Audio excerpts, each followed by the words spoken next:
আজকে রেসিপি নিরামিষ ধোকার ডালনা। নিরামিষ ধোকার ডালনা বানাবার জন্য আমি প্রথমে এরকম একটা ধোকার প্যাকেট বাজারে কিনতে পাওয়া যায় 200 গ্রাম প্যাকেট নিয়েছি। পরিমাণ মতো নুন আর মিষ্টি দিয়ে আমি 200 গ্রাম ধোকাতে 2.5 কাপ জল দিলাম। তারপরে ভালো করে মিশিয়ে নিয়ে এটা আমি 25 মিনিট ঢাকা দিয়ে রেখে দিলাম।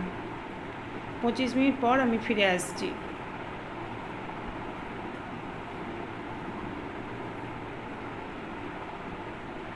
পঁচিশ মিনিট পর ধোকাটা এই অবস্থায় এসছে, ভালো করে ফেটিয়ে নিচ্ছি। এরপর কড়াইতে সাদা তেল 2 চামচ গরম করতে দিয়ে ধোকার মিশ্রণটা দিলাম। ভালো করে আমি এটা নাড়াচাড়া করে নিয়ে জলটা সম্পূর্ণভাবে শুকিয়ে নেব। তারপরে অন্য একটা থালাতে আমি তেল মাখিয়ে এই ধোকার মিশ্রণটা ঢেলে দেব। এরপর এটা যেরকম শেপে তোমরা করবে সেইভাবে কেটে নিতে হবে। তারপরে সাদা তেলে ধোকাটা ভেজে নিতে হবে। আমি এইভাবে ধোকাগুলো পিস করে নিয়েছি। এবার ধোকাটা পুরো মিডিয়াম টু লো ফ্লেমে ভেজে নেব। তেলটাকে অবশ্যই গরম করে নিতে হবে। তারপরে মিডিয়াম টু লো ফ্লেমে ধোকাগুলো ভেজে নিয়েছি। এরপর মূল রান্নাতে এলাম। এখানে যেহেতু নিরামিষ সেই জন্য তেজপাতা, শুকনো লঙ্কা, গোটা গরম মশলা, গোটা গোলমরিচ ফোড়ন দিলাম। আর নিরামিষ বলে আমি একটু হিংও ফোড়ন দেব। হিং ফোড়ন দিলে খেতে খুবই ভালো লাগে। এরপর আমি 2টো আলু হাফ সিদ্ধ করে নিয়েছি। এই আলুটাকে এবার ফোড়নের সাথে ভালো করে ভেজে নেব। এরপর শুকনো মশলাগুলো দিচ্ছি। আলুটা ভাজার সময় আমি সামান্য নুনও দিয়েছিলাম। এখানে ধনে গুঁড়ো দিলাম, হলুদ গুঁড়ো দিলাম, কাশ্মীরি লাল লঙ্কা গুঁড়ো দিলাম আর ভাজা মশলা দিলাম। এখানে আমি জিরে দিইনি। এরপর অল্প জল দিয়ে মশলার সাথে আলুটাকে ভালো করে কষিয়ে নিতে হবে।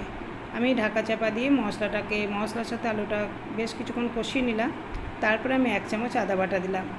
আবারও সামান্য একটু জল দিয়ে আমি মশলার সাথে আলুটা আরও কিছুক্ষণ কষিয়ে নেব। এইভাবে মশলার সাথে আলুটাকে কষিয়ে নিতে হবে। যখন আলুটা দেখবে একদম নরম হয়ে যাবে তখন উষ্ণ গরম জলটা দেব। আর পরিমাণ মতো নুন আর চিনিটা আমি এই অবস্থায় দিয়ে দিচ্ছি। ভালো করে আলুটা কষিয়ে নিয়েছি। এবার আমি উষ্ণ গরম জল দিয়ে দিলাম। একটু জল বেশি দিয়েছি কারণ যখন আমি ধোকাটা দেব তখন জলটা অনেকটা টেনে নেবে, সেই জন্য জলের পরিমাণটা একটু বেশি দিয়েছি। মিনিট 3-4 পরে আমি ফিরে এলাম। আলুটা একদম সিদ্ধ হয়ে গেছে। এবার ধোকাটা দিয়ে দেব। ধোকাটা দেওয়ার পর 2 মিনিট আরও ফুটিয়ে নেব। যদি রেসিপিটা ভালো লাগে লাইক শেয়ার কমেন্ট করো। আর যারা আমার পাশে রয়েছে তাদেরকে অসংখ্য ধন্যবাদ। আর যারা প্রথম দেখছো তারা যেন আমার ভিডিও যদি পছন্দ হয় লাইক শেয়ার কমেন্ট করে পাশে থাকবে, এটা আমার একান্ত অনুরোধ। আমি নামাবার আগে কিন্তু আলু আর ধোকাটা সিদ্ধ হয়ে যাওয়ার পর আমি 2 চামচ টক দই দিলাম। এবার টক দইটা একটুখানি মিশিয়ে নেব। ফ্লেমটাকে অবশ্যই লোতে রাখবো। এরপর আমি দিলাম 1 চামচ ঘি আর সামান্য একটু গরম মশলা ওপর থেকে ছড়িয়ে দিলাম। এইভাবে আমি নিরামিষ ধোকার ডালনা রেসিপিটা শেষ করলাম। যদি রেসিপি ভালো লাগে লাইক শেয়ার কমেন্ট করে পাশে থেকো। আর ধনেপাতাটা আমি নামানোর পরে দিয়েছি।